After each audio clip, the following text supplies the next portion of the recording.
Hello friends, hi नमस्कार। Welcome to my YouTube channel let's do and learn. Guys, आप सभी का अपने यूट्यूब चैनल में बहुत बहुत स्वागत करती हूँ।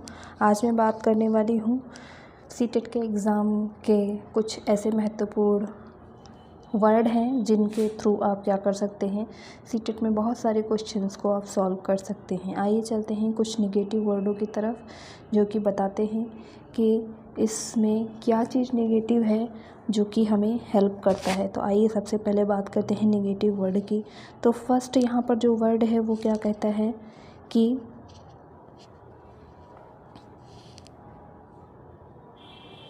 फर्स्ट वर्ड हमारा कहता है डिबेट। तो डिबेट का मतलब कि वाद विवाद करना। तो ये डिबेट जो है हमेशा नेगेटिव वर्ड में जाता है।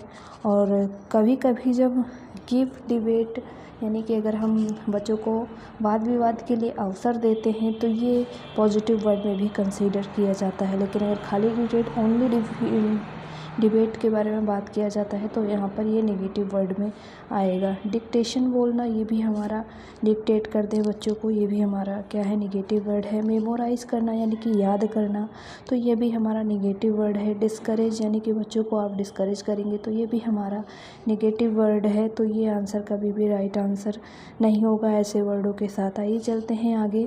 पनिशमेंट, तो बच्चों को आप अगर पनिश करते हैं तो ये तो आप जानते ही हैं कि बच्चों को आप पनिश नहीं कर सकते, तो ये भी नेगेटिव वर्ड यानी ये आंसर क्या होगा, राइट नहीं होगा।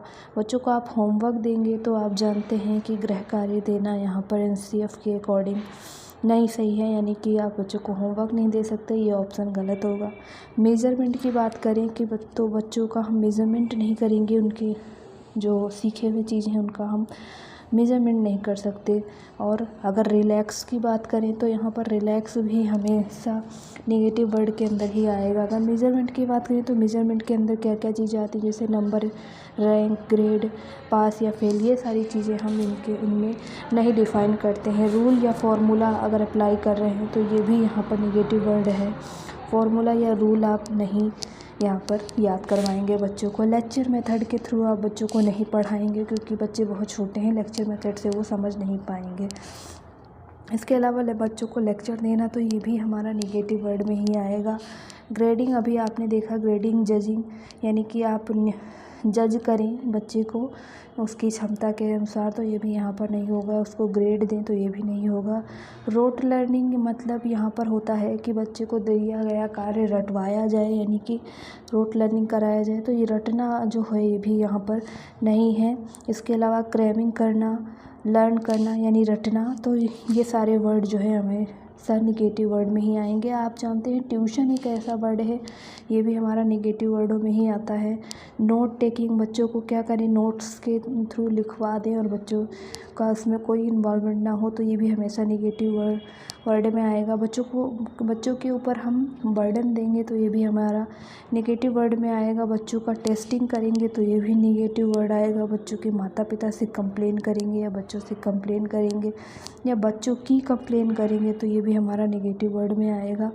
इनकोड यानी कि अगर हम बच्चों को इनकोड करते हैं कि पहेली या पजल के माध्यम से वो जो है सॉल्व करे कुछ या ऐसा कुछ देते हैं, तो ये भी हमारा नेगेटिव वर्ड में ही आएगा। टेस्ट तो हमेशा नेगेटिव वर्ड में आएगा।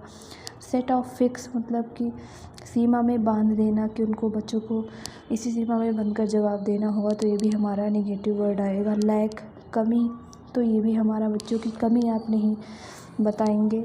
लिमिट्स नहीं बांधेंगे, बच्चों को सीमा में नहीं बांधना होता है, यानी अगर बांधते हैं तो वो भी हमारा नेगेटिव वर्ड आएगा। ओनली, केवल शब्द अगर आता है, ओनली आता है, तो ये भी हमारा क्या है, नेगेटिव वर्ड में आएगा। इसके अलावा कॉजेज़ यानी कि कारण क्या है वो, और इसके अलावा अवॉइड करना, इग्नोर करना, या फिर अगर जेंडर बाइजनेस की बात करें, अवॉइड मतलब कि बच्चे के ऊपर बच्चे की बात का हम ध्यान नहीं देंगे तो ये हमेशा नेगेटिव में आएगा।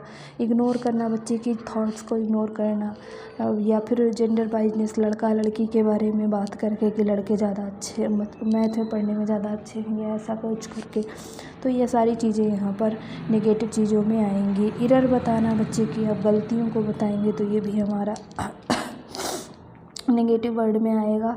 और बच्चों को उनके क्षमता के अकॉर्डिंग आइसोलेट कर देंगे, अलग कर देंगे, तो ये अलग करना भी हमारा क्या हो जाएगा, निगेटिव वर्ड में आएगा। इसके बाद बात करते हैं स्कोल्डिंग की। तो स्कोल्डिंग का मतलब बच्चों को आप डांट नहीं सकते, अगर डांटते हैं तो ये भी हमारा निगेटिव में जाएगा और ये आंसर कभी भी राइट नहीं होगा। इसके अलावा बच्चों की कमियां, फॉल्ट बताएंगे तो ये भी हमारा निगेटिव वर्ड हो जाएगा। अ लॉट ऑफ विदाउट, यानी कि अगर ये चीज़ यूज़ करेंगे अ लॉट ऑफ विदाउट तो ये भी हमारा निगेटिव वर्ड आ जाएगा। स्टीरियोटाइप, यानी कि अगर आप स्त्री पुरुष की बात करते हैं तो ये भी हमारा रूढ़िवादिता के अंतर्गत आ रहा है, तो ये भी हमारा निगेटिव वर्ड हो गया। अगर हम बात करें किसकी, तो पैसिव की, तो बच्चा हमेशा एक्टिव लर्नर होता है, आप जानते हैं। तो यहाँ पर ये जो पैसिव वर्ड है ये भी हमारा निगेटिव में ही जाएगा। और बात करें लेवल की, तो बच्चे की क्षमता के अकॉर्डिंग, कैपेसिटी के अकॉर्डिंग आप क्या है, बच्चे का लेवलिंग नहीं कर सकते। और डिटेल एक्सप्लेनेशन यहाँ पर आप बच्चों से एक्सपेक्ट नहीं कर सकते। और कन्वर्जेंट थिंकिंग, यानी कि अगर वो किसी समस्या को एक ही तरह से उसका निवारण करें तो ये भी हमारा राइट आंसर नहीं होगा। इसके अलावा क्लोज एंडिंग जो क्वेश्चंस होते हैं वो अगर यहाँ पर किए जाएं तो ये भी हमारा निगेटिव वर्ड के अंतर्गत आ जाएगा, क्योंकि ओपन एंडेड जो क्वेश्चंस होते हैं उनसे बहुत सारे आंसर्स बच्चों को पता होते हैं। उनको हम अगर बांध देते हैं किसी चीज़ में तो वो यहाँ पर निगेटिव वर्ड में आ जाएगा। आइए चलते हैं अब कुछ पॉजिटिव वर्डों की तरफ। तो यहाँ पर बच्चा क्या है, एक्टिव लर्नर है। अगर बच्चा किसी चीज़ में एक्टिवली पार्टिसिपेट कर रहा है तो वो यहाँ पर पॉजिटिव वर्ड होगा। ड्रिल मेथड भी यहाँ पर पॉजिटिव होगा। लर्निंग बाय डूइंग, यानी करके सीखने की जो स्थिति है वो भी यहाँ पर बेस्ट है, यानी ये आंसर हमेशा सही होंगे। और इसके अलावा हैंड्स ऑन एक्टिविटी, यानी कि बच्चे खुद करके देखें अपने हाथों से, तो ये भी बहुत ही अच्छा ऑप्शन है और ये हमेशा ये पॉजिटिव वर्ड की तरह कंसीडर किया जाएगा। बच्चे में अगर पुनर्बलन की बात किया जाए, रीइंफोर्समेंट, तो ये भी हमारा पॉजिटिव वर्ड की तरह बच्चे को आप मोटिवेट करेंगे, मोटिवेशन रिवार्ड देंगे, और तो ये भी हमारा क्या आएगा, तो ये भी हमारा पॉजिटिव वर्ड में आएगा। इसके अलावा एक्सपोज करेंगे, बच्चों को आप जानकारी देंगे, अपने वर्ड में बोलने के लिए फ्रीडम देंगे, तो ये भी हमारा क्या हो जाएगा, पॉजिटिव वर्ड के अंतर्गत आएगा। आगे बात करते हैं अगर हम बात करें स्पेशल की, तो स्पेशल थिंकिंग में क्या आएगा, जैसे स्थानिक सोच, भविष्य के बच्चे क्या सोचते हैं वो अपने बारे में, या फिर जो उस पर्टिकुलर टॉपिक के बारे में वो अपनी सोच वो वहाँ बता सके, तो ये भी हमारा पॉजिटिव के अंतर्गत आएगा। ये चलते हैं थिंकिंग, ऑल टाइप की थिंकिंग जो होगी वो भी हमारा पॉजिटिव ही आएगा।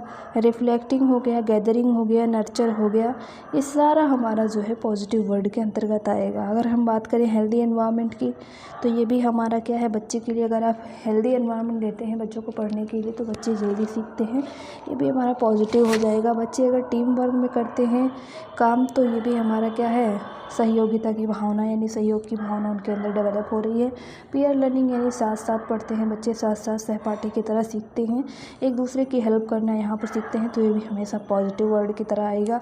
अप्रिशिएट करते हैं एक दूसरे को, कंस्ट्रक्ट करते हैं यानी नॉलेज को बनाते हैं, जानकारी को बनाते हैं। डाइवर्जेंट थिंकिंग मतलब एक ही समस्या का कई तरीके से समाधान अगर करते हैं, तो ये भी हमारा पॉजिटिव थिंकिंग यानी पॉजिटिव चीज़ों में आएगा। ये यहाँ पर इस तरह के जो कुछ मतलब वर्ड होंगे ये हमेशा पॉजिटिव वर्ड की तरह काम करेंगे, और ये जिनमें होंगे वो ऑप्शंस ऑलवेज टाइम तो नहीं, लेकिन 99% ये क्या होते हैं, राइट आंसर होते हैं। बच्चों के अंदर अगर क्रिएटिविटी आती है तो ये भी हमारा राइट आंसर हो जाएगा। क्रिएटिविटी के साथ साथ बच्चे इनेबल करते हैं प्रैक्टिस के लिए, तो ये भी हमारा हो जाएगा। डिबेट डिस्कशन, मैंने बताया डिबेट निगेटिव वर्ड है, लेकिन डिबेट के साथ अगर डिस्कशन के लिए बच्चों को छूट दिया जा रहा है तो ये हमारा क्या हो जाएगा, पॉजिटिव वर्ड हो जाएगा। इंक्लूसिव एजुकेशन आप समझ रहे हैं, समावेशी शिक्षा, तो ये हमेशा से क्या है कि पॉजिटिव वर्ड रहा है। रियल लाइफ से जोड़ के पढ़ाएंगे बच्चों को, तो ये बेस्ट ऑप्शन है। और इसके अलावा रियलिया, इसका मतलब भी यही है, रियल लाइफ से। रिमीडियल टीचिंग मतलब आप क्या करेंगे कि बच्चे को जो कुछ भी समझ में नहीं आया आप उसको रेमेडी के थ्रू रेमेडियल क्लास देके बच्चों को पढ़ाएंगे, रेमेडियल टीचिंग देके। इसके अलावा प्रीवियस नॉलेज से बच्चों को जोड़ना है, तो ये भी हमारा राइट आंसर होगा, यानी कि ये वर्ड जिनके अंदर आएंगे वो पॉजिटिवली काउंट किए जाएंगे। प्रायर नॉलेज, इसके अलावा memory, training, clear, explanation, clear explanation और ओपन एंडिंग जो क्वेश्चंस होते हैं। मेमोरी यानी कि यहाँ पर मेमोरी क्या हो जाएगी, प्रायर नॉलेज मेमोरी। तो अगर पुरानी ज्ञान के अकॉर्डिंग नए ज्ञान को जोड़ा जाता है तो ये भी यहाँ पर क्या है, पॉजिटिव है। अपॉर्चुनिटी, बच्चों को अपॉर्चुनिटी दी जाए, इनकरेज किया जाए आगे बढ़ने के लिए। ओपन एंडेड क्वेश्चंस पूछे जाएं, इंटरैक्टिव हो और कंस्ट्रक्टिव हो, यानी ब्रेन स्टॉर्मिंग का फॉर्मेशन हो, जो कि हमारा यहाँ पर ये सारी चीज़ें हमारी पॉजिटिव वर्ड हो गई। उम्मीद करती हूँ आपको आज का ये टॉपिक, आज की ये वीडियो जो कि पॉजिटिव और निगेटिव वर्डों पर आधारित थी, पसंद आई होगी। इन वर्डों के थ्रू आप बहुत सारे क्वेश्चंस को सॉल्व कर सकते हैं और ये कुछ हद तक आपके लिए ट्रिक का काम करेंगे जिन्होंने अच्छे से पढ़ाई नहीं की है उनके लिए। अगर वीडियो पसंद आए तो प्लीज़ हमारे चैनल को सब्सक्राइब करें, बेल आइकॉन जरूर प्रेस करें, ऑल वाली प्रेस करें ताकि सभी नोटिफिकेशन आपको मिले। और वीडियो पसंद आई हो तो वीडियो पर लाइक करें। Thank you for watching, have a nice day. और आप सभी को हमारी तरफ से सीटेट के एग्ज़ाम के लिए all the best. Thank you.